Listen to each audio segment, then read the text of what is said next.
শতাব্দীর পর শতাব্দী ধরে আয়াতুল কুরসি মুসলমানদের জীবনের একটি অবিচ্ছেদ্য অংশ হয়ে আছে।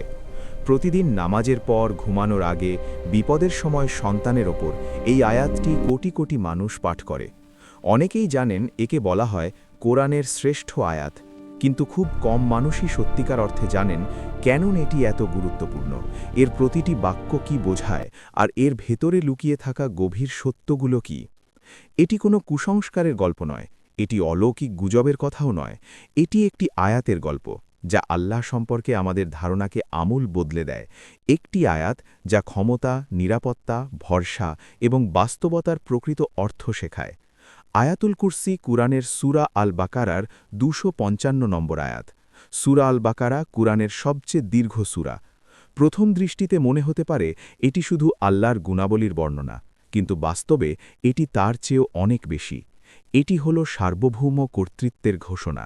এটি বলে দেয় আল্লাহ কে আর তিনি কি নন।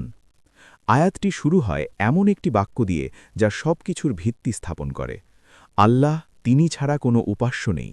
এটি শুধু ধর্মীয় বাক্য নয়, এটি সমস্ত মিথ্যা ক্ষমতা, ভ্রান্ত ভরসা এবং কৃত্রিম নিরাপত্তাকে অস্বীকার করে। অর্থ, ক্ষমতা, পদমর্যাদা, শাসক, ভয় কোনোটি চূড়ান্ত কর্তৃত্বের অধিকারী নয়। একমাত্র আল্লাহই প্রকৃত নিয়ন্ত্রণে আছেন। এরপর আসে এমন এক পরিচয় যা মানুষের সীমাবদ্ধতার সম্পূর্ণ বিপরীত। তিনি চিরঞ্জীব, সমস্ত সৃষ্টির ধারক ও পালনকর্তা। আল্লাহ সময়ের অধীন নন, তিনি ক্লান্ত হন না, ক্ষয়প্রাপ্ত হন না। সমস্ত জীব তার উপর নির্ভরশীল, কিন্তু তিনি কারো উপর নির্ভরশীল নন। প্রতিটি নিঃশ্বাস, প্রতিটি হৃদস্পন্দন, পুরো মহাবিশ্ব সবই টিকে আছে শুধুমাত্র তার ইচ্ছায়।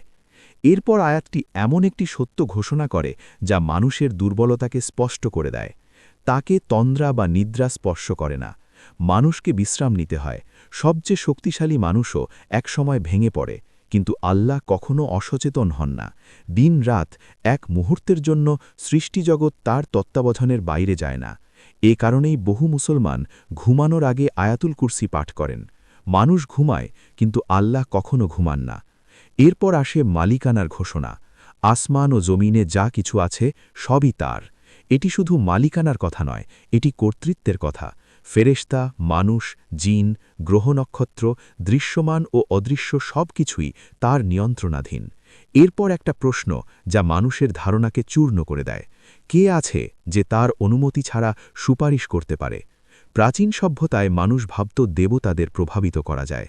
আয়াতুল কুরসি এই ধারণাকে সম্পূর্ণ বাতিল করে দেয়। কোনো নবী, কোনো ফেরেশতা, কোনো শক্তি আল্লাহর অনুমতি ছাড়া কিছু করতে পারে না। এমনকি সুপারিশও তার ইচ্ছার অধীন। এরপর বলা হয় তিনি জানেন যা তাদের সামনে আছে এবং যা তাদের পেছনে আছে। অতীত, বর্তমান, ভবিষ্যৎ সবকিছুই তার জ্ঞানের আওতায়। মানুষ অতীত ভুলে যায়, ভবিষ্যৎ আন্দাজ করে, কিন্তু আল্লাহ সময়ের ঊর্ধ্বে। এরপর আসে অত্যন্ত বিনয় শেখানো একটি বাক্য। তার জ্ঞানের কিছুই আয়ত্ত করতে পারে না তিনি যতটুকু ইচ্ছা করেন ততটুকু ছাড়া। মানুষের সমস্ত জ্ঞান, বিজ্ঞান, প্রযুক্তি, আবিষ্কার সবই সীমিত এবং আল্লাহর পক্ষ থেকে দেওয়া। এরপর আয়াতটি মহাবিশ্বের বিশালতাকে তুলে ধরে। তার কুরসি আসমান ও জমিন পরিব্যাপ্ত করে আছে। এর অর্থ আল্লাহর কর্তৃত্ব পুরো সৃষ্টিজগৎকে ঘিরে রেখেছে। এটি মানুষকে বিনয় শেখায়, অহংকার ভাঙে। এরপর বলা হয় এই সব কিছুর সংরক্ষণ তাকে ক্লান্ত করে না। মহাবিশ্ব পরিচালনা করা আল্লাহর জন্য কোনো কষ্ট নয়। যা মানুষের জন্য অসম্ভব তা তার জন্য সহজ। আয়াতটি শেষ হয় দুটি গুণ দিয়ে। তিনি সর্বোচ্চ, তিনি মহান। তাহলে প্রশ্ন আসে, কেন আয়াতুল কুরসি কুরআনের শ্রেষ্ঠ আয়াত? নবী মুহাম্মদ সাল্লাল্লাহু আলাইহি ওয়াসাল্লাম নিজেই এর উত্তর দিয়েছেন। এক সাহাবীকে তিনি জিজ্ঞেস করেছিলেন কুরআনের শ্রেষ্ঠ আয়াত কোনটি। যখন তিনি আয়াতুল কুরসির কথা বলেন, নবী তা নিশ্চিত করেন, কারণ এই আয়াত আল্লাহকে সবচেয়ে স্পষ্টভাবে সংজ্ঞায়িত করে। আরেকটি সহিহ হাদিসে বলা হয়েছে, যে ব্যক্তি ঘুমানোর আগে আয়াতুল কুরসি পাঠ করে আল্লাহ তাকে সারা রাত হেফাজত করেন। এটি কোনো জাদু নয়, এটি বিশ্বাস, সচেতনতা এবং আল্লাহর উপর নির্ভরতার ফল। কিন্তু যে সত্যটি খুব কম বলা হয় তা হল আয়াতুল কুরসি শুধু পড়লে নয়, বুঝে পড়লে প্রভাব ফেলে। না বুঝে পড়া অভ্যাস হতে পারে, বুঝে পড়া জীবনের দৃষ্টিভঙ্গি বদলে দেয়। এই আয়াত আধুনিক মানুষের ভয়কে সরাসরি চ্যালেঞ্জ করে। ভবিষ্যতের ভয়, নিয়ন্ত্রণ হারানোর ভয়, অজানার ভয়। এটি মনে করিয়ে দেয় নিয়ন্ত্রণ কখনোই আমাদের হাতে ছিল না। আয়াতুল কুরসি সহজ জীবন দেওয়ার প্রতিশ্রুতি দেয় না, এটি দেয় স্পষ্টতা। এটি কষ্ট দূর করে না, কিন্তু কষ্টের অর্থ বদলে দেয়। শেষ পর্যন্ত আয়াতুল কুরসি কোনো রহস্যময় মন্ত্র নয়, এটি একটি বাস্তবতার ঘোষণা। এটি শেখায় এই পৃথিবী এলোমেলো নয়, ক্ষমতা ছড়ানো নয়, আর প্রকৃত নিরাপত্তা আসে আল্লাহকে চেনার মাধ্যমে। সম্ভবত আয়াতুল কুরসির আসল শক্তি এখানেই।